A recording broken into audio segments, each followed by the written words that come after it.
Neemias capítulo 8. Enquanto você encontra o texto, antes que você pense, né? Você já pensou? Pastor, novamente vai pregar em Neemias capítulo 8? Porque eu já preguei aqui em nossa igreja, pelo que eu me lembro, pelo menos 2 vezes em Neemias capítulo 8. Neemias 8, meus irmãos, inclusive, do versículo 1 até o versículo 12, é o meu sermão de prova, foi o texto do sermão de prova no presbitério para a minha ordenação. Neemias 8, do 1 ao 12. Mas não pregarei Neemias capítulo 8 aqui, como eu já preguei outras vezes. Inclusive já preguei também do versículo 13 ao versículo 18, um sermão só nessa perícope. Mas será o texto que eu usarei como a base inicial para a exposição que eu farei. Os irmãos devem lembrar, nós estamos meditando nos deveres pastorais, nas atribuições de um ministro para a igreja. Eu tenho procurado fazer isso, pelo menos a primeira vez que eu fiz no culto solene pela manhã, e hoje darei continuidade a isso, intercalando com as exposições em Jeremias. Então hoje vocês ouvirão o segundo sermão dessa série, dessa minissérie aqui, que tratará de um dever específico do ministério pastoral. Eu tinha a intenção de falar de mais de um, na verdade, nessa manhã. Eu estava escrevendo e ontem à noite, ainda fazendo os últimos ajustes, eu pensei, não vai dar. Se eu for falar sobre a quantidade que eu quero falar nessa manhã, vai ser muito corrido a segunda parte, a última parte do sermão. Então, me concentrarei apenas em um dever. Assim como foi o último sermão, o dever que nós vimos qual foi? A pregação da palavra de Deus, como dever do ministro. Nessa manhã, nós iremos meditar num segundo dever, a leitura pública das Sagradas Escrituras, como um dever também do ministro da palavra e dos sacramentos. Então, Neemias 8 serve aqui como um texto base para o início do sermão, mas é um sermão temático, então a gente vai passar por muitos textos bíblicos aqui, lembrando que eu estou seguindo especialmente a estrutura da forma de governo presbiteriana da igreja, escrita pela Assembleia de Westminster, bem como também os nossos catecismos, especialmente o catecismo maior de Westminster, em termos de teologia, em termos de estrutura homilética aqui para nós. Neemias 8, a partir do versículo 1, assim diz a palavra do Senhor nosso Deus.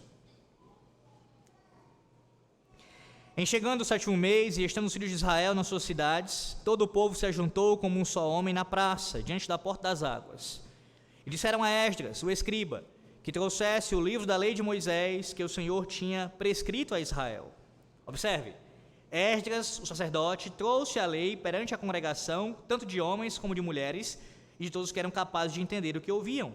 Era o 1º dia do 7º mês, e leu no livro, diante da praça, que está à fronteira à porta das águas, desde a alva até o meio-dia, perante homens e mulheres e os que podiam entender. E todo o povo tinha os ouvidos atentos ao livro da lei. Esdras, o escriba, estava num púlpito de madeira, que fizeram para aquele fim. Estavam em pé junto a ele, à sua direita, Matitias, Sema, Anaías, Urias, Ilquias e Maazéias. E à sua esquerda, Pedaías, Misael, Malquias, Azum, Asbadana, Zacarias e Mesulão. Esdras abriu o livro à vista de todo o povo, porque estava acima dele. Abrindo ele, todo o povo se pôs em pé. Esdras bendisse ao Senhor, o grande Deus. E todo o povo respondeu, Amém, Amém. Levantando as mãos, inclinaram-se e adoraram o Senhor, com o rosto em terra. E Jesua, Bani, Serebias, Jamim, Acube, Sabetai, Rodias, Maazéias, Quelita, Azarias, Josabade, Anã, Pelaías e os levitas ensinavam o povo na lei, e o povo estava no seu lugar.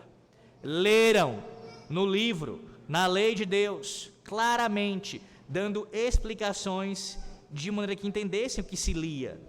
Neemias, que era o governador, e Esdras, sacerdote e escriba, e os levitas que ensinavam todo o povo, lhe disseram, Este dia é consagrado ao Senhor vosso Deus, pelo que não pranteeis, nem choreis, porque todo o povo chorava, ouvindo as palavras da lei.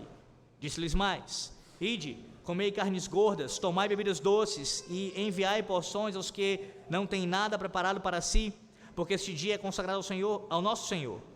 Portanto, não vos entristeçais, porque a alegria do Senhor é a vossa força.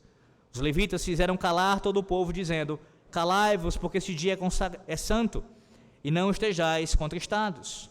Então todo o povo se foi a comer, a beber, a enviar porções e a regozijar-se grandemente, porque tinham entendido as palavras que lhes foram explicadas. Amém. Sim, meus irmãos, a leitura pública da palavra de Deus é um dever, é uma atribuição do ministro da palavra. Neemias capítulo 8 tem alguns versículos aqui e o contexto como um todo que exemplificam muito bem essa responsabilidade do ministro, já na antiga aliança.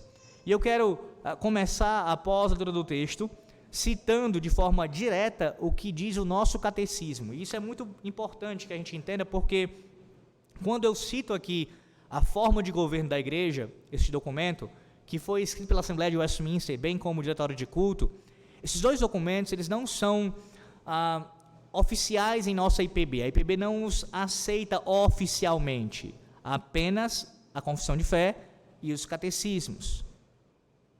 E aí alguém pode argumentar, uma vez que a forma de governo da igreja, que foi escrita pela Assembleia de Westminster, não é aceita oficialmente pela IPB, logo não tem sentido de seguirmos um estudo, uma estrutura, enfim, para nossa instrução naquele documento.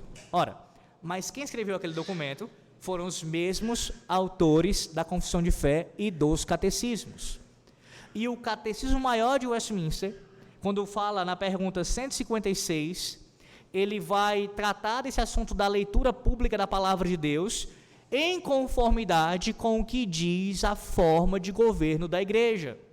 Em outras palavras, a teologia presente nos catecismos, bem como na confissão de fé, no tocante ao governo da igreja, bem como também as questões litúrgicas, são expressas também lá no diretório de culto e na forma de governo.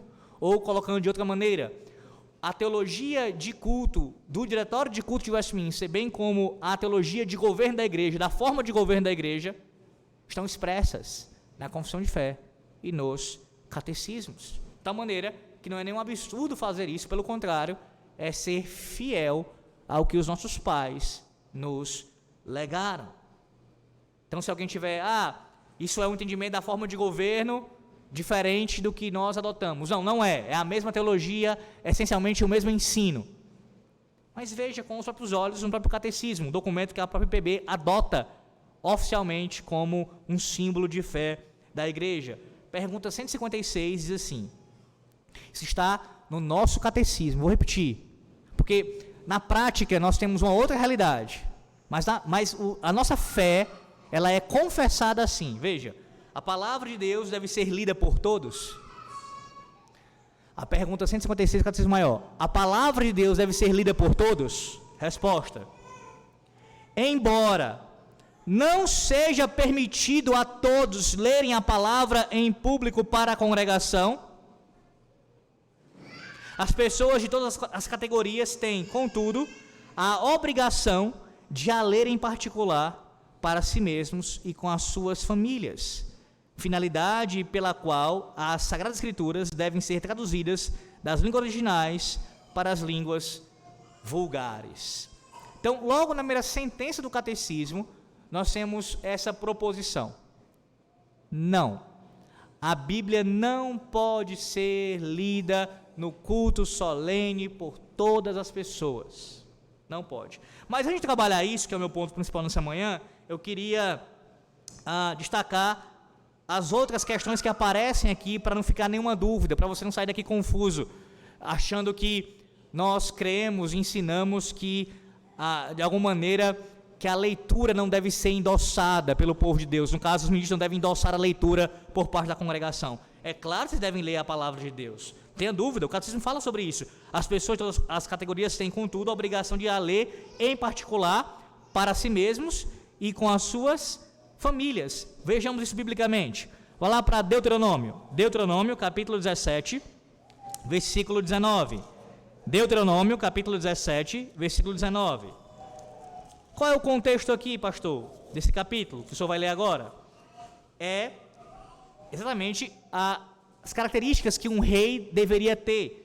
Aqui você tem princípios que são extraídos para ser aplicados ao magistrado. Então, o magistrado, aquele que exerce governo, deve exercer e deve ter essas características aqui, a partir do versículo 14 até o versículo de número 20, desse capítulo 17 de Deuteronômio. Mas é claro que isso também se aplica, meus irmãos, a todos os indivíduos, que eu vou ler agora. Por quê? Porque, de qualquer coisa, o rei, o magistrado, ele é um crente, ou deveria ser alguém que teme a Deus, que guarda a sua palavra. Aí veja o versículo 19.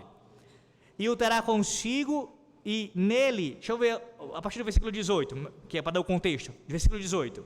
Também, quando se assentar no trono do seu reino, escreverá para si um traslado desta lei num livro, do que está diante dos levitas sacerdotes. E aí veja, e o terá consigo, e nele lerá todos os dias da sua vida, para que aprenda a temer o Senhor seu Deus, a fim de guardar todas as palavras desta lei e estes estatutos para os cumprir. O rei deveria ler e meditar na palavra de Deus, individualmente falando. Antes ele aplicar a palavra ao povo e exigir assim a obediência do povo à legislação vigente, ou seja, a palavra de Deus, ele deveria ser obediente a ela e nela meditar. Vá para Apocalipse capítulo 1. Apocalipse capítulo 1, versículo de número 3. Apocalipse 1, versículo 3.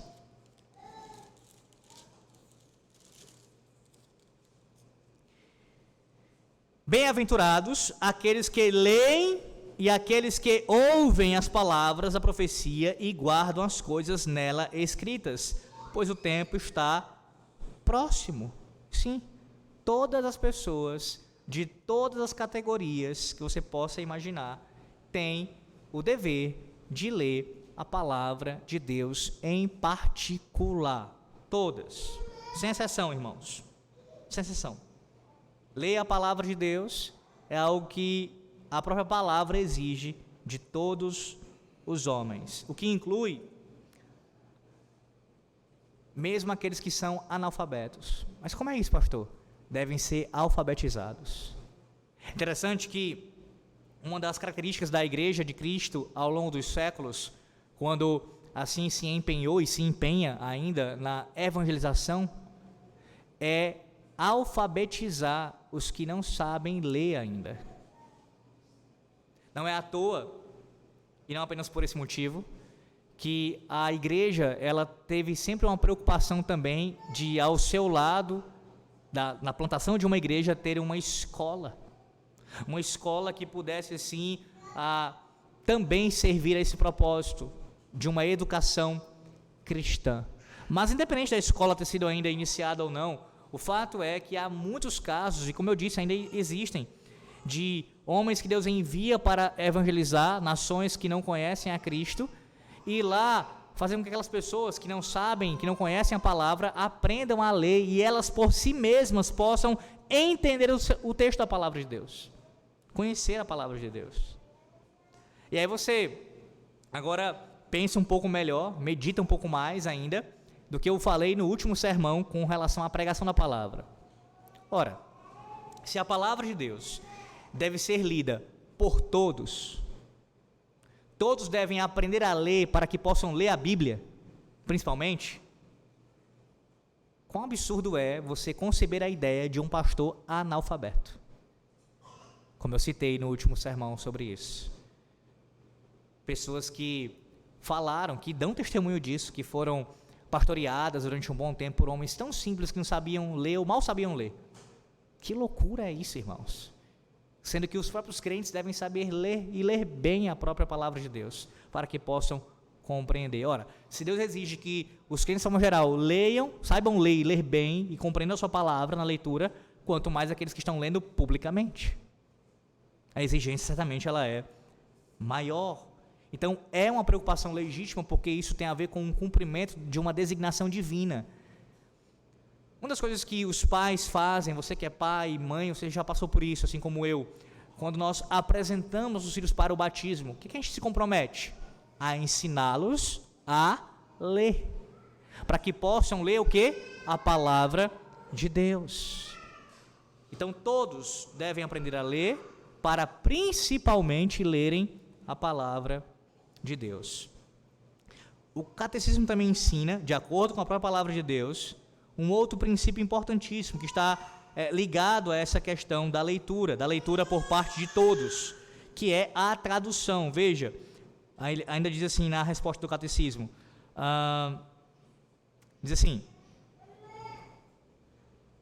em famílias também, vamos ver essa questão de famílias, Deuteronômio capítulo 6, eu não posso deixar de destacar isso daqui, porque a leitura, Deuteronômio capítulo 6, a leitura ela deve ser individual, particular, mas também no contexto familiar. Veja isso em Deuteronômio capítulo 6, antes de passar para a questão da tradução. Versículo de número 4 aqui. 4.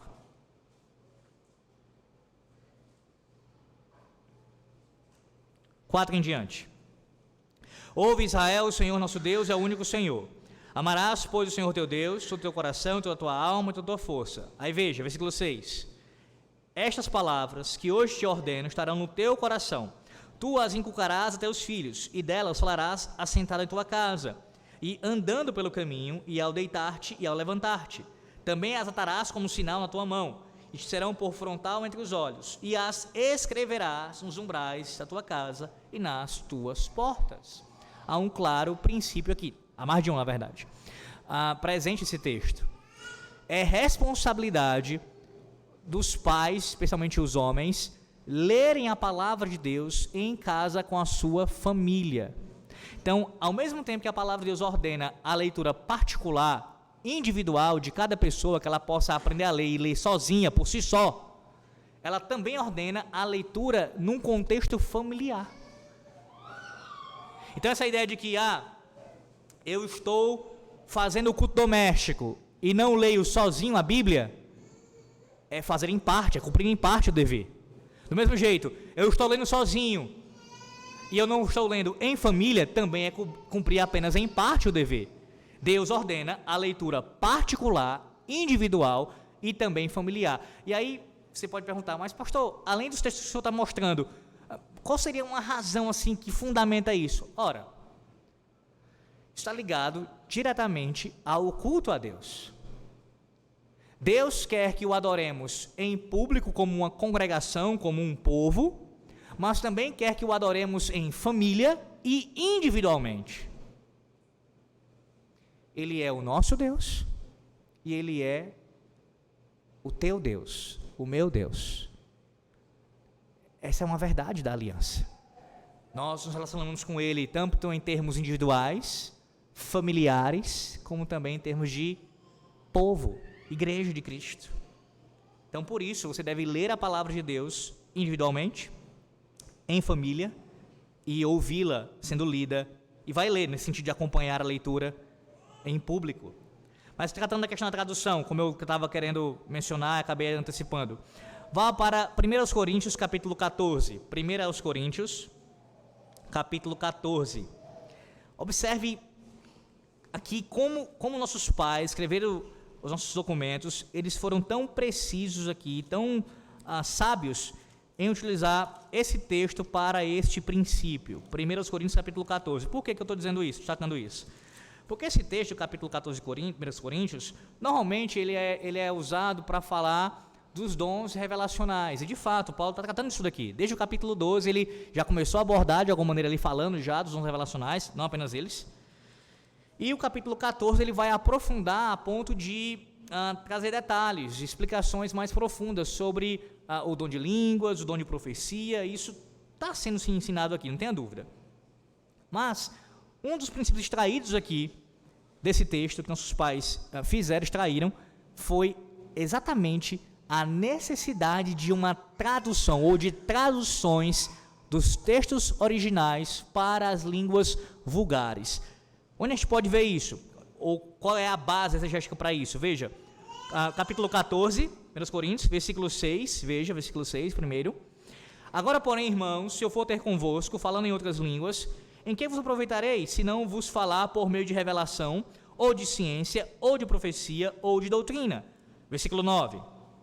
Assim vós, se com a língua não disserdes, palavra compreensível, como se entenderá o que dizeis? Porque estareis como se falasseis ao ar. Há, sem dúvida, muitos tipos de vozes no mundo, nenhum deles, contudo, sem sentido. Se eu, pois, ignorar a significação da voz, serei estrangeiro para aquele que fala, e ele estrangeiro para mim. Assim também vós, visto que desejais dons espirituais, procurai progredir para a edificação da igreja. Versículos 15 e 16. Que farei, pois? Orarei com o espírito, mas também orarei com a mente. Cantarei com o espírito, mas também cantarei com a mente.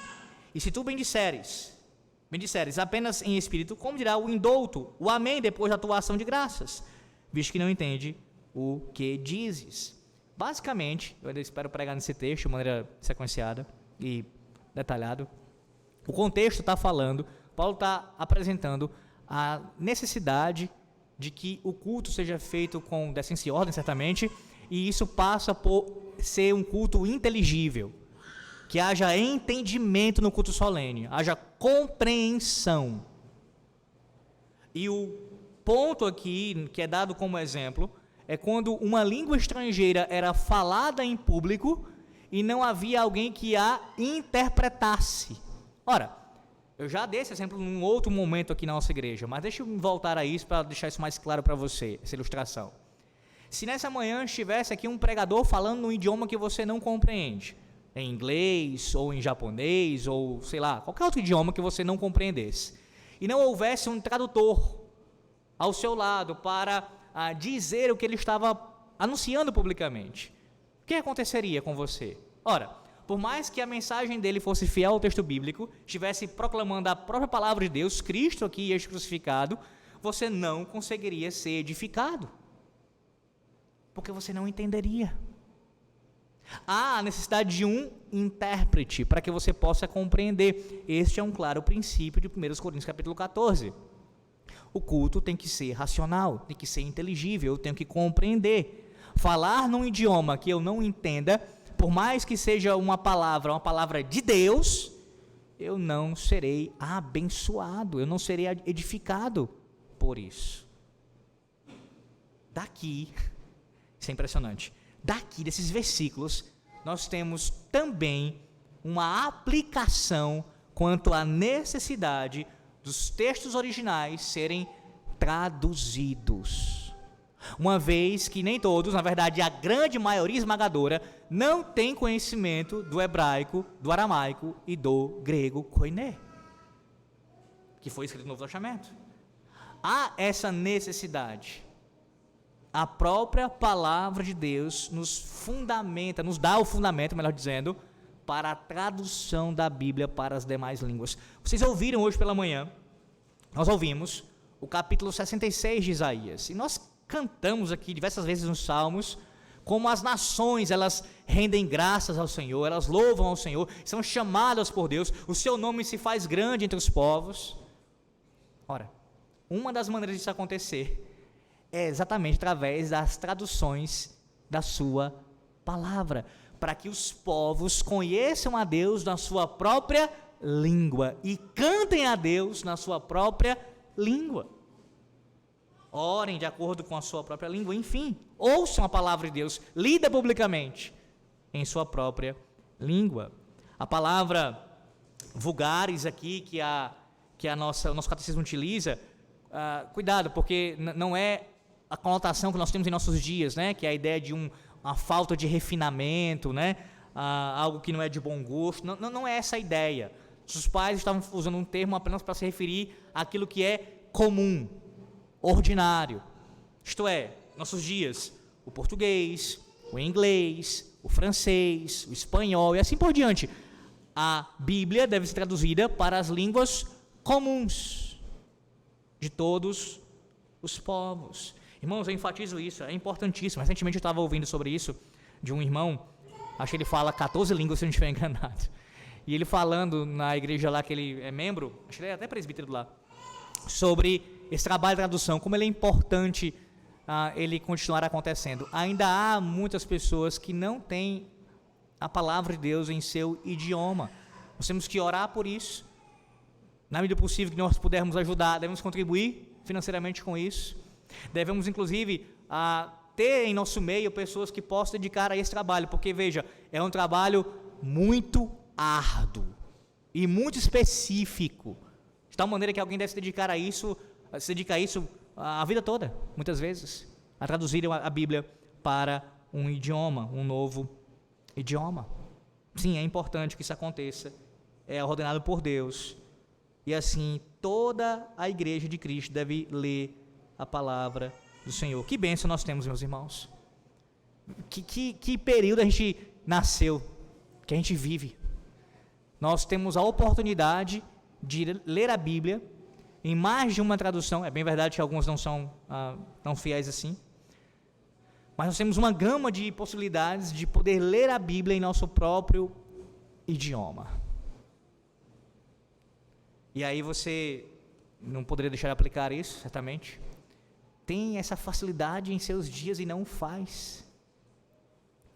Quantas pessoas tiveram até mesmo que morrer para que você pudesse ter o texto na sua própria língua, e você não é grato a Deus por isso? Você não demonstra essa gratidão lendo e meditando nela todos os dias? E lendo com sua família? Que privilégio você tem, que eu tenho também, de poder ler a palavra do Senhor. Essa minha fala não significa dizer que os idiomas originais, eles não são importantes de forma nenhuma, pelo contrário, e que a igreja como um todo não deveria, dentro do que é possível, tentar se empenhar também em conhecer mais, se familiarizar mais com o hebraico, com o grego e o próprio aramaico. Claro que isso é muito bom e, de certa maneira, deve sim acontecer, e até eu tenho, falando bem por cima aqui, planos nesse sentido, para quem sabe por futuro algo assim acontecer. É a palavra de Deus, revelada no hebraico, aramaico e no grego, e é sempre importante que possamos ter essa familiaridade. Mas mesmo não tendo, você tem a possibilidade de ler no seu próprio idioma. Quando tiver dificuldade, não serão poucas as dificuldades, porque sim, a tradução ela tem as suas limitações. Por vezes ela não vai captar a profundidade de uma expressão ou de uma palavra no texto original. Deus concedeu à igreja o quê? Os mestres, para que possam estudar mais, investigar ali o significado e elucidar para a congregação quando a sua leitura não alcançar completamente a profundidade do texto. O que é isso, irmãos? Bênçãos sem medidas da providência divina, concedendo à sua igreja várias maneiras de compreender a sua palavra. Em outras palavras, não temos desculpas. Não temos.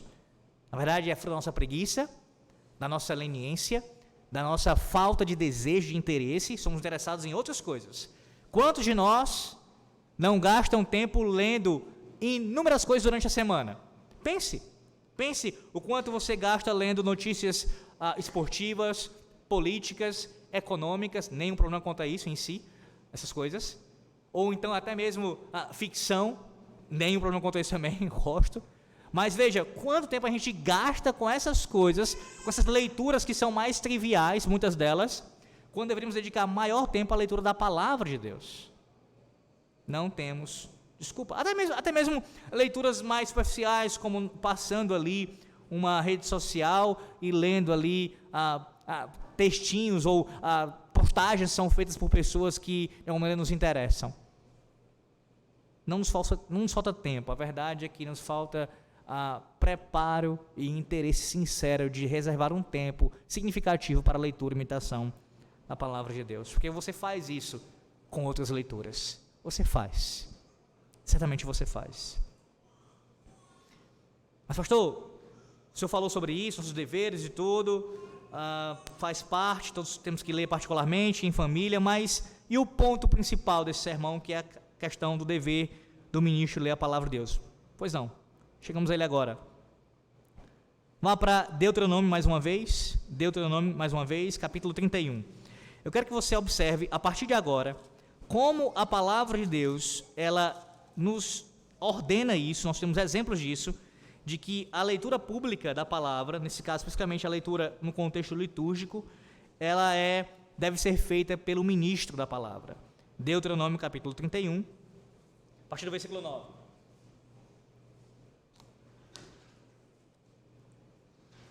Versículo 9, diz assim a palavra do Senhor nosso Deus: esta lei, escreveu-a Moisés e a deu aos sacerdotes, filhos de Levi, que levavam a arca da aliança do Senhor, e a todos os anciãos de Israel.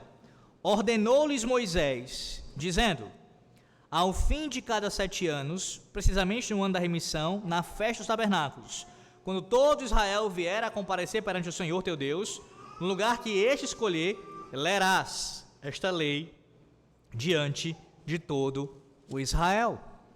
Aí quando você vai para Neemias capítulo 8, que é o texto que nós usamos aqui para ser a base, o texto base do nosso sermão, você tem exatamente isso acontecendo, a demonstração disso aqui, ó. Veja, mais uma vez, Neemias 8, versículos de número 2, veja o versículo 2, não, versículo 1, final do versículo 1, ele diz assim, ó: disseram a Esdras, o escriba, que trouxesse o livro da lei de Moisés, que o Senhor tinha prescrito a Israel. E aí os versículos seguintes vão mostrar que ele fez a leitura. Observe como o texto destaca isso. Quem lê a palavra de Deus publicamente em Neemias capítulo 8 é Esdras. Por quê? Porque Esdras era sacerdote. E quem estava com Esdras naqueles dias e tinha grande influência sobre o povo também, era um líder reconhecido? Neemias. Mas não é Neemias que fará a leitura. Neemias não tem permissão para ler a Bíblia ali dos seus dias publicamente, naquele contexto litúrgico. Ele não poderia fazer isso. Quem é chamado para exercer esse ofício, para executar esse ofício, é exatamente o sacerdote. De acordo com o quê? Com a prescrição lá de Deuteronômio capítulo 31, versículo 9 ao 11. Esse é o exemplo bíblico do Antigo Testamento, meus irmãos. Quem lia a palavra de Deus no contexto litúrgico publicamente eram os sacerdotes, os levitas. Agora vai para Isaías 66, novamente, o texto da Santa Convocação nessa manhã. Eu não sei se você observou isso, veja o capítulo 66 de Isaías, versículo de número 21, observe: também deles tomarei alguns para sacerdotes e para levitas, diz o Senhor. Guarde isso. Agora vá para Mateus, capítulo 23, versículo 34. Mateus 23, versículo 34.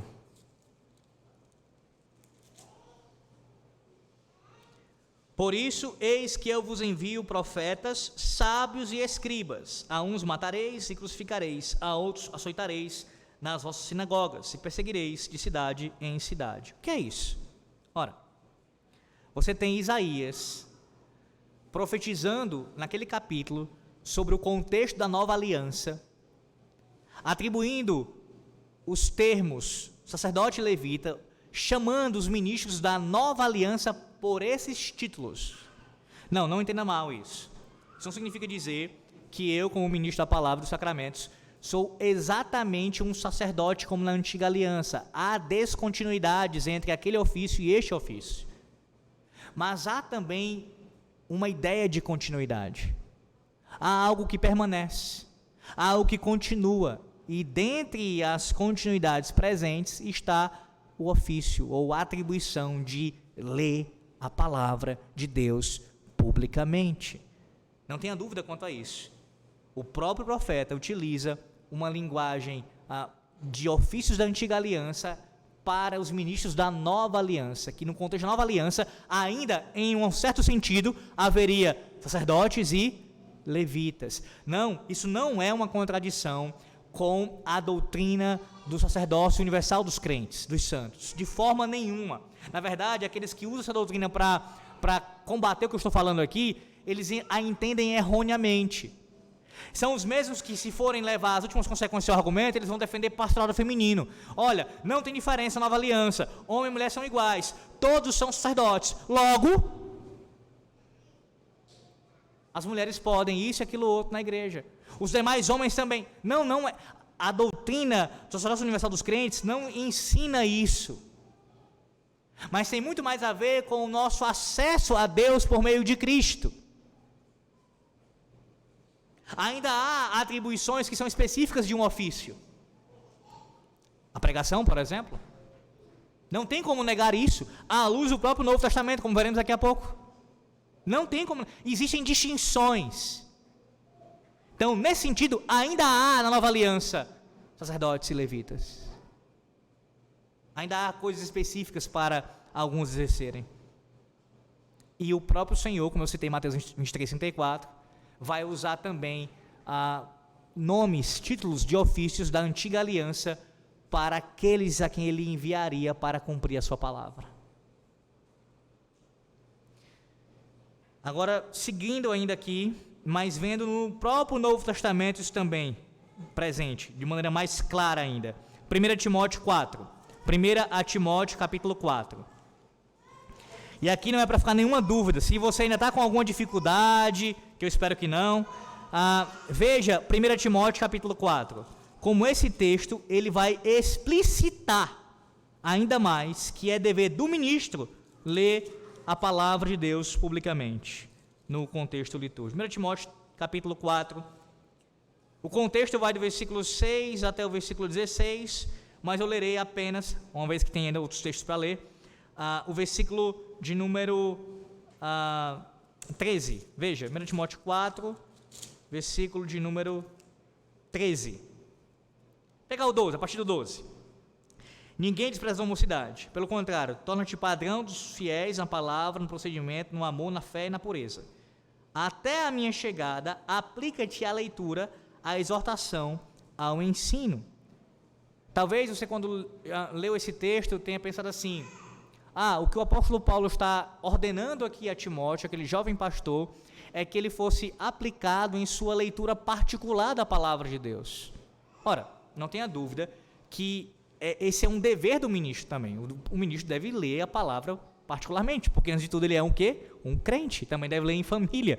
E sim, de forma específica, deve ler para estudá-la e se preparar para pregar e ensinar a palavra publicamente. Mas não, irmãos, nesse texto aqui, não é esta a ordenança. A ordenança aqui é para a leitura pública. A palavra que Paulo utiliza, por exemplo, para a aplicação aqui, para se aplicar, é a ideia de se concentrar, é a ideia de se segurar, de apegar-se a alguma pessoa ou alguma coisa, nesse caso, a leitura. É a ideia de ser dedicado, de devotar pensamento e esforço a alguma coisa.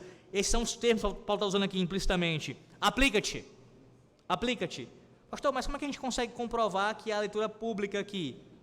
O contexto vai mostrar isso, mas deixa eu ir para um outro texto que vai lançar luz aqui, para não ficar nenhuma dúvida também. Atos capítulo 13. Não desmarque 1 Timóteo 4. Vá para Atos capítulo 13, versículos 13 a 15. Atos 13, do 13 ao 15.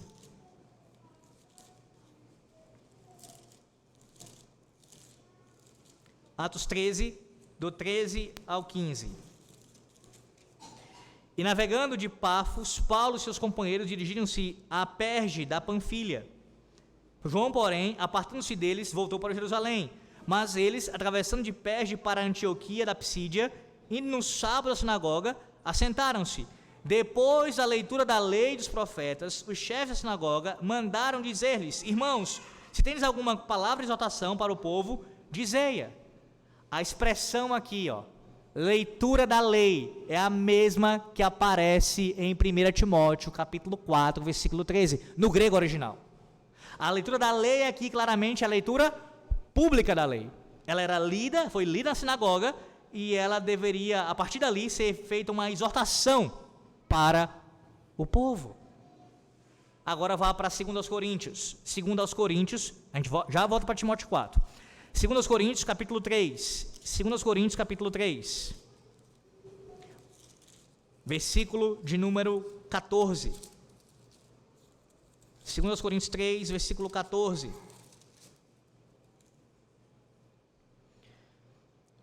Mas os sentidos deles se embotaram, pois até o dia de hoje, quando fazem a leitura da antiga aliança, o mesmo véu permanece, não lhe sendo revelado que em Cristo é removido. Veja, a leitura da antiga aliança, novamente, é a mesma palavra que aparece em 1 Timóteo, capítulo 4. E a leitura aqui em 2 Coríntios é a leitura dos judeus feita no contexto sinagogal, isto é, público. Público. É essa a ideia. A leitura pública da palavra de Deus. Essa palavra, no grego original, só aparece nessas 3 passagens que eu acabei de citar para vocês. 1 Timóteo capítulo 4, versículo 13, Atos 13 e 2 Coríntios capítulo 3. 2 Coríntios capítulo 3 e Atos capítulo 13, de maneira explícita, está fazendo referência à leitura pública.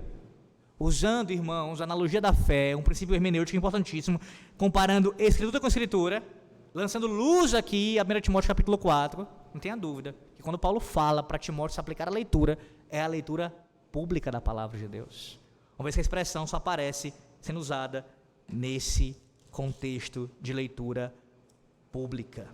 Mas o próprio texto vai mostrar isso. Por quê? Veja, 1 Timóteo 4,13, até a minha chegada aplica-te a leitura, e o que ele diz em seguida? A exortação e ao ensino. Aquilo que flui da leitura, aquilo que Atos capítulo 13 mencionou, eles iriam ali, depois da leitura, ter uma palavra de exortação, exatamente o que Timóteo deveria fazer, ler a Bíblia publicamente, e exortar com a Bíblia, e ensinar a Bíblia. Então sim, é um dever do ministro fazer a leitura pública, e somente do ministro. Mas veja o contexto como vai confirmar também isso acerca de ser apenas um ministro. Versículo de número 14, o próximo versículo. Não te faças negligente para com o dom que há em ti, o qual te foi concedido mediante profecia com a imposição das mãos do presbitério. Quem é que vai ler a palavra de Deus publicamente? Quem é que vai fazer a exortação e vai ensinar no contexto litúrgico de culto? Quem vai fazer isso? Aqueles que tiveram essa autorização dada por um presbitério. As mãos foram impostas sobre eles. São estes que devem assim ler, exortar e ensinar. São estes. Perceba a conexão aqui. Imposição de mãos, reconhecimento da igreja através de um concílio. E agora a autorização para que haja a leitura, a exortação e o ensino. Além disso, por que é, pastor, que o ministro, somente ele deve ler as escrituras sagradas no culto solene? Meus irmãos, porque a leitura, da palavra de Deus pública no culto solene, é Deus dirigindo ao seu povo. É Deus falando ao seu povo. É a bênção do Senhor sobre a sua igreja. Colocando de outra maneira, ler a palavra de Deus em público para a congregação faz parte da condução da adoração pública de Deus e deve, portanto, ser feita apenas pelos que foram devidamente chamados para esse ofício na igreja. Quando nós iniciamos o culto com a leitura da palavra de Deus, sendo esta a santa convocação do povo, é Deus falando pelo seu ministro na sua palavra ao seu povo. E toda leitura pública tem este caráter. Lembra de que o culto de Deus, o culto é pactual, ele é dialogal, Deus fala e o povo responde? Pois bem, quando você escuta a leitura, você está escutando Deus, o próprio Deus falar pela sua palavra, e quem deve ser o representante disso é aquele que ele colocou no meio do seu povo e assim o autorizou para assim falar em seu nome, de acordo com a sua revelação. Você entende agora porque que nessa igreja não tem leitura responsiva no culto solene? Você consegue entender isso? Você acha que isso é ideia de neopuritano? Eles inventaram isso. Inventamos há milênios isso. Inventamos com base na revelação. Isso é loucura, irmãos. Você querer ir de contrário ao que a palavra de Deus claramente ensina. Claramente ensina. O povo responde à palavra com amém. Não foi assim que aconteceu com a exposição de Esdras? Esdras estava lendo a palavra, estava expondo a palavra e o povo dizia amém, entendendo a palavra, com o princípio do entendimento. Eu compreendi a leitura, eu compreendi a exposição e eu vou responder como eu devo responder no culto solene, amém. Mas não lendo o texto bíblico no culto solene, não, mas deve ser lido por aqueles que Deus assim autorizou. Então sim, eu falo categoricamente, de acordo com a palavra de Deus, que nossos símbolos de fé, leitura responsiva numa igreja, ainda mais presbiteriana, é infidelidade confessional. É infidelidade à palavra de Deus. Infidelidade. Repito, o início da pergunta, da resposta à pergunta. Embora não seja permitido a todos lerem a palavra em público para a congregação. Aí o ministro, ele é ordenado por um presbitério, ele fez juramentos, diante da igreja, diante de Deus, diante de todos, e ele vai no culto solene colocar a congregação para ler de forma responsiva. Alguns chegam a fazer pior. Vem aqui na frente, ter a oportunidade para conduzir a leitura. E botam um irmão, ou às vezes uma irmã, para ler o texto bíblico, a leitura ali que eles fazem no culto solene. Não todos são autorizados, somente aqueles que Deus chamou para isso. Isso mostra para nós também o quão séria é a leitura da palavra de Deus no culto solene, irmãos. Por tudo que eu já falei, é Deus conduzindo o seu povo, é Deus falando ao seu povo, por tudo isso, e de como essa leitura tem que ser precisa, e todos nós falamos em alguma medida, nós ministros, não tenha dúvida, seja porque a gente às vezes faz uma leitura mais atabalhada e tem que ter cuidado com isso, ou, enfim, expressamos errado uma palavra, a gente tem que ter cuidado com isso. Tem que haver muita diligência e muito cuidado, porque o que a gente está falando é o que Deus diz na sua palavra. E eu não posso ser infiel a isso. Observe também como é algo prejudicial quando o ministro lê de forma errada um texto. Lê uma pergunta na afirmativa, faz uma pergunta onde não tem, dá uma ênfase onde não existe, ou deixa de dar ênfase devida quando é preciso dar ênfase. Percebe? Isso envolve treinamento, isso envolve conhecimento, isso envolve experiência, para que possa assim acontecer. Vocês sabem o quão é prejudicial para a igreja de Cristo uma leitura mal feita. Vocês sabem disso. Uma leitura mal feita é algo terrível. Não é simplesmente, não é ser, é um excesso, é um preciosismo querer ler de forma tão... Não, é ser fiel a Deus. Eu não posso colocar palavras na boca de Deus, literalmente falando. Eu não posso. Não posso dizer o que Deus não disse, nem posso deixar de dizer o que Deus disse para falar. Eu tenho que ser preciso na leitura. É um trabalho sério, irmãos.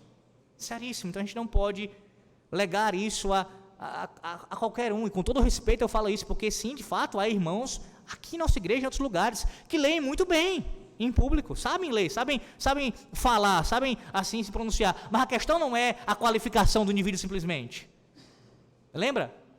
É capacitação aliada à autorização. Quem Deus autorizou, quem Deus ordenou fazer, a esse Deus capacita para executar suas tarefas.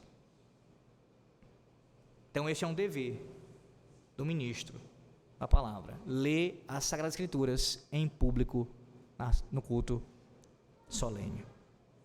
Queria trabalhar de forma mais breve o que diz a pergunta 157.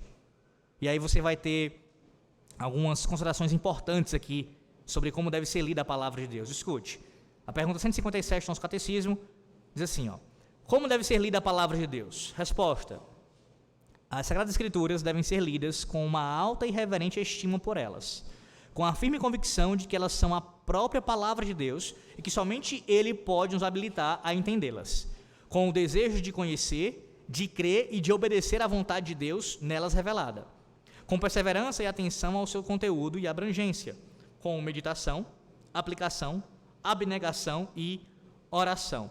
Primeiro vamos lá para o Salmo 19. Salmo 19, verso 10. Observe como a palavra de Deus deve ser lida com alta e reverente estima por ela. Salmo 19, verso 10. São mais desejáveis do que ouro, mais do que muito ouro depurado, são mais doces do que o mel e o destilado dos favos. Percebe como é que o salmista expressa aqui o seu amor e o seu desejo pela palavra de Deus?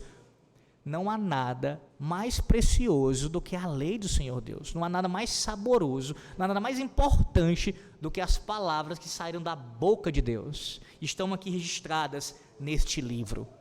Então, mais do que o ouro, mais do que as riquezas, mais do que as comidas mais saborosas, mais do que a relação sexual, mais do que qualquer prazer que você tem nessa terra, é a palavra de Deus, deve trazer deleite para você, prazer para você. Você deve considerá-la, teve uma autoestima por ela, uma alta reverência, porque esta é a palavra de Deus. Há outros textos, mas eu preciso seguir devido ao horário. Vá para 2 de Pedro agora. 2 de Pedro, digo sobre esse ponto, né? 2 de Pedro, para a gente ver um outro ponto agora. 2 de Pedro, capítulo 1. 2 de Pedro, capítulo 1. Veja aqui como é que você deve se achegar à palavra, à leitura. Nesse caso, ouvir. Veja, a pergunta 157 está correlacionada, obviamente, à que vem anterior. Então, a leitura aqui que está sendo tratada no catecismo é especialmente acerca da leitura pública. Mas é claro que tem implicações para a leitura particular. Então, você deve, na sua leitura particular e familiar, ter reverência e estima pela palavra, e também, e principalmente, quando ela for lida publicamente. 2 de Pedro, capítulo 1, veja o versículo de número 19 ao versículo 21.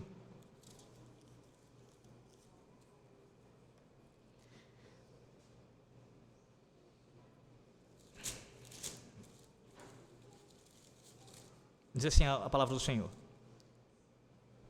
Temos assim tanto mais confirmada a palavra profética, e fazeis bem em atendê-la, como a uma candeia que brilha em lugar tenebroso, até que o dia clareie, e a estrela da alva nasça em vosso coração. Sabendo primeiramente isto, que nenhuma profecia da Escritura provém de particular elucidação, porque nunca jamais qualquer profecia foi dada por vontade humana. Entretanto, homens santos falaram da parte de Deus, movidos pelo Espírito Santo. Significa isso, pastor?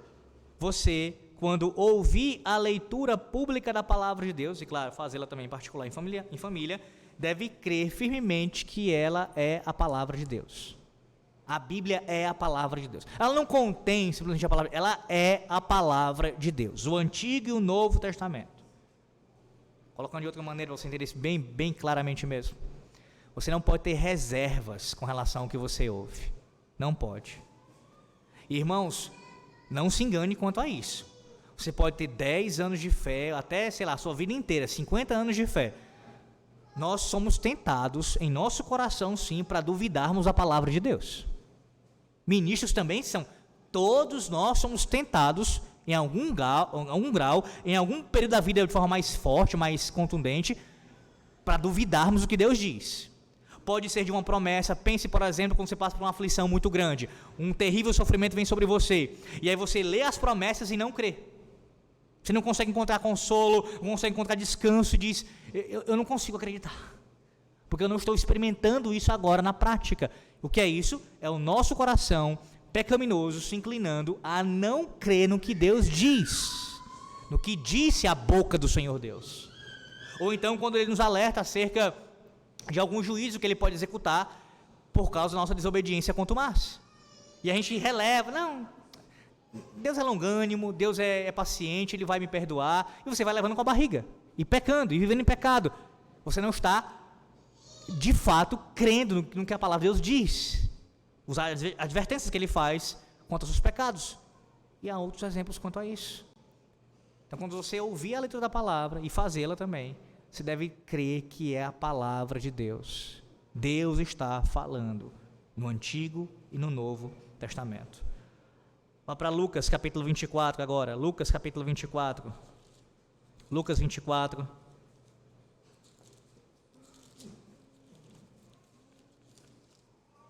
Versículo 45. Aqui nós temos o princípio de que somente Deus pode nos dar capacitação para entender a sua palavra. Lucas 24, versículo 45. A partir do versículo 44. A seguir, Jesus lhes disse: são estas palavras que eu vos falei, estando ainda convosco. Importava-se cumprisse tudo o que de mim está escrito na lei de Moisés, nos profetas e nos salmos. Aí o 45, veja. Então, lhes abriu o entendimento para compreenderem as Escrituras. Após a exposição do próprio Cristo acerca da sua pessoa e da sua obra no Antigo Testamento para aqueles discípulos que estavam com ele, depois disso, o entendimento deles foi aberto pelo Senhor para que pudessem compreender, irmãos. Por que isso? Porque apenas apenas a leitura da palavra, seja ela pública ou particular, ela não é suficiente, entenda isso, para que eu venha a compreender. Eu não estou negando a suficiência dela, eu vou voltar para isso no final dessa exposição. Eu digo, para a sua compreensão, você tem que ler e o próprio Espírito Santo tem que abrir o seu entendimento. Isso tem que acontecer. Há inúmeras pessoas que leem a Bíblia e não creem em Deus. Não creem em Cristo como seu Senhor e Salvador. O rejeitam. E leem. Já leram a Bíblia mais de uma vez inteiramente. Então, somente a leitura, a parte da ação sobrenatural do Espírito Santo, não é suficiente. Nesse sentido, eu digo, não é suficiente. Então é necessário que você, toda vez que você escute a leitura pública, ou a faça em particular, você dependa inteiramente de Deus para abrir o seu entendimento.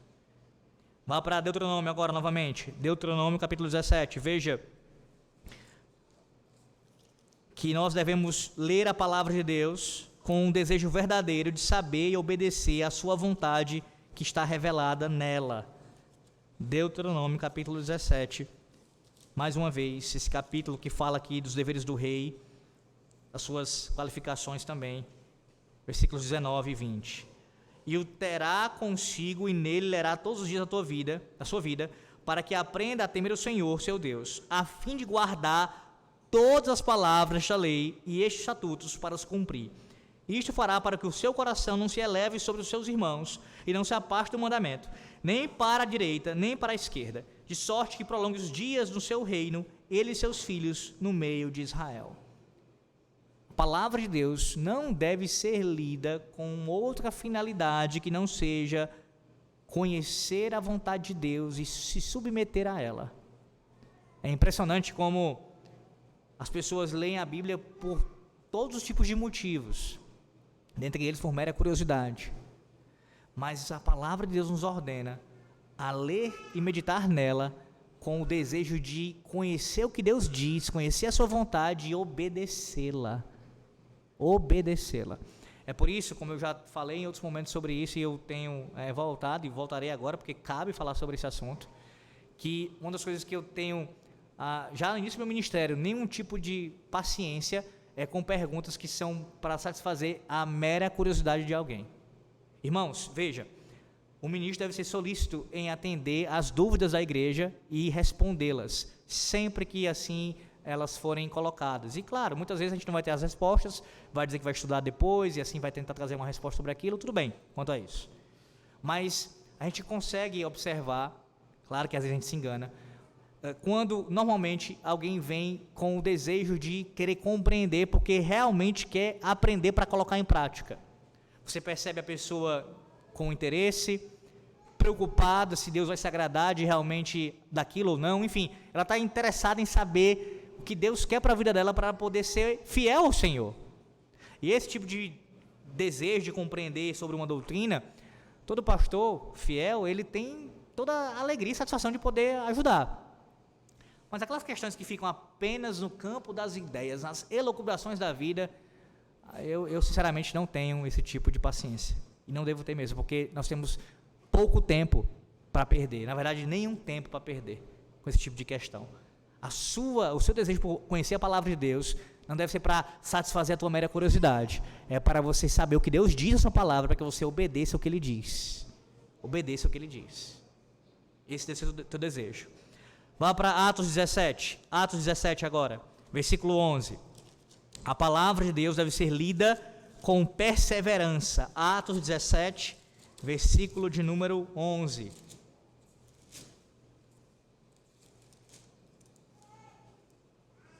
Ora, estes de Bereia eram mais nobres que os de Tessalônica, pois receberam a palavra com toda avidez, examinando as Escrituras todos os dias para ver se as coisas eram de fato assim.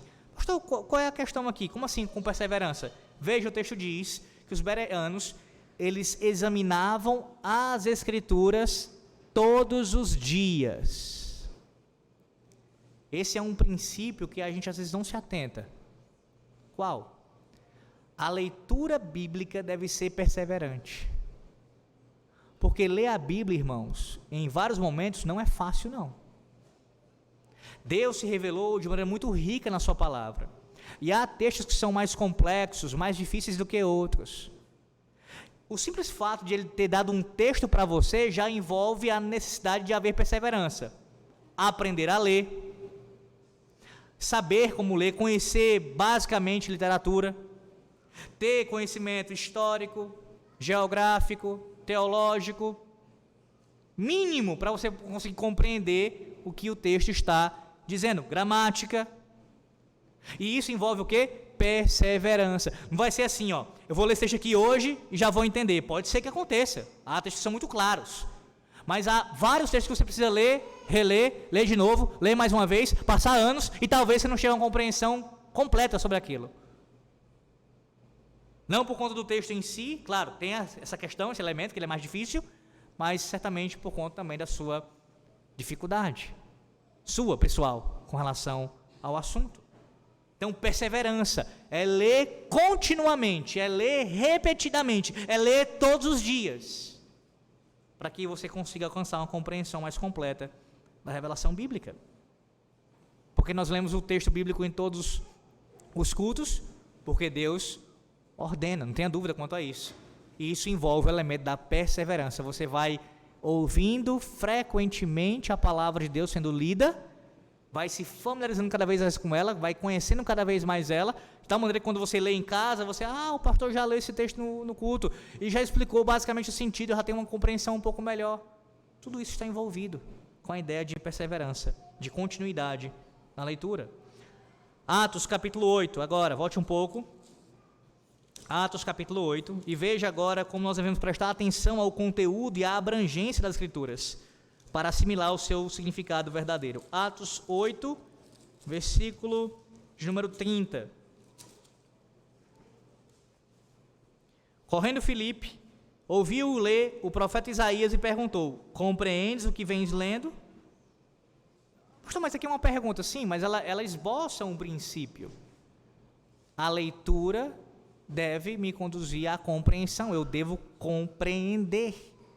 E a compreensão aqui envolve a compreensão da revelação como um todo, a ponto de observar as suas conexões. Você deve lembrar que nesse texto aqui, Filipe vai expor a passagem para o eunuco e vai mostrar para ele a pessoa de Cristo, a sua obra ali, no texto de Isaías. Ou seja, precisamos ler da mesma forma, compreendendo o conteúdo e a abrangência da revelação em toda ela. Salmo 1, verso 2. Veja como a palavra de Deus deve ser lida em espírito de meditação. Salmo bastante conhecido, Salmo 1, verso 2. Antes, seu prazer está na lei do Senhor, e na sua lei medita de dia e de noite. Irmãos, como isso é importante? Como isso é importante? Novamente, a ideia de perseverança, de continuidade, de ser uma coisa que deve acontecer diariamente, e ainda aqui o salmista ressalta que deve acontecer pelo menos 2 vezes ao dia, ao começar e ao terminar o dia, a cada dia, e especialmente, é claro, no dia do Senhor. Veja como no dia do Senhor você tem a oportunidade em 2 cultos de ouvir a leitura sequenciada do Antigo e Novo Testamento, pela manhã e pela noite. Além dos demais textos são lidos e o próprio texto do sermão. E nesses textos você deve meditar. Entenda que meditação, diferentemente do que alguns ensinam lá fora, nossa compreensão bíblica é uma atividade, não é você ficar de maneira parada, não, é você ponderar, você vai ler, você vai ouvir, você vai fazer considerações a respeito, a ideia de ruminar, você vai ficar pensando nas implicações do que o texto está dizendo, você vai ser conduzido a um maior amor a Deus, a uma maior reverência à sua palavra. Colocando de outra maneira, não é você ler de forma superficial, ler por ler, ou ouvir por ouvir, de orelhada. Não, você ouve e se atenta bem para o que está sendo ouvido, sendo dito, lido, e também quando você estiver lendo, você vai ler meditando. Isso envolve pausa, inclusive, viu, irmãos? Pausa, para você pensar a respeito e meditar na palavra de Deus. 2 Crônicas, capítulo 34, versículo 21. Segundo Crônicas 34, versículo 21, veja. Estamos chegando ao final já. Segundo Crônicas 34, versículo de número 21.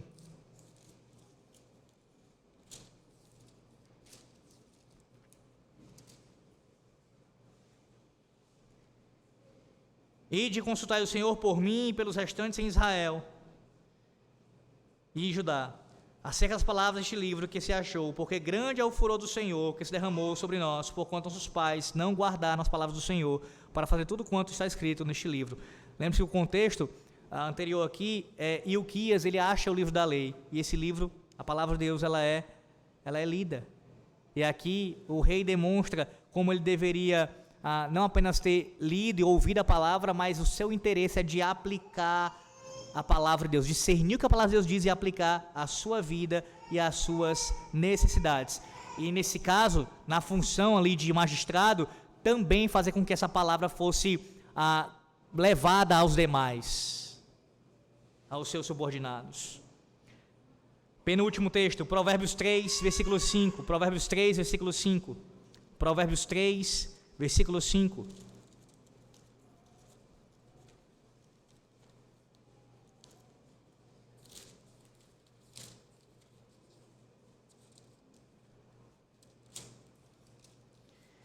Confia no Senhor de todo o teu coração e não te estribes no teu próprio entendimento. Qual é a demonstração maior de confiarmos no nosso Deus?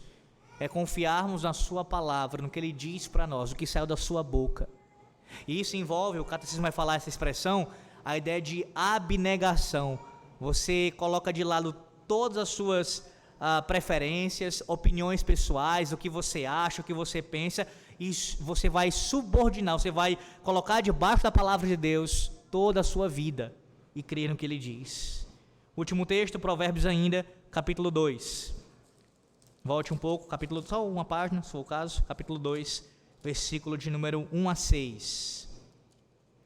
Filho meu, se aceitares as minhas palavras, esconderes contigo os meus mandamentos, para fazeres atento à sabedoria do teu ouvido, e para inclinares o coração ao entendimento, e se clamares por inteligência, e por entendimento alçares a voz, se buscares a sabedoria com a prata, e como a tesouros escondidos a procurares, então entenderás o temor do Senhor, e acharás o conhecimento de Deus, porque o Senhor dá sabedoria, e da sua boca vem a inteligência e o entendimento. Qual é o princípio aqui que Provérbios ensina, bem como também outros textos bíblicos? Ora, de que a palavra de Deus deve ser lida em oração. Você deve buscar do Senhor o entendimento, a sabedoria, o conhecimento. Você tem que ler a palavra de Deus e ouvir a sua leitura em espírito de oração. Senhor, fala comigo, me faz entender, me dá compreensão, me dá sabedoria, eu quero viver de acordo com a tua palavra, me ajuda, Senhor. Ora, eu pergunto a você nesse final, qual é a sua postura diante da leitura pública da palavra de Deus?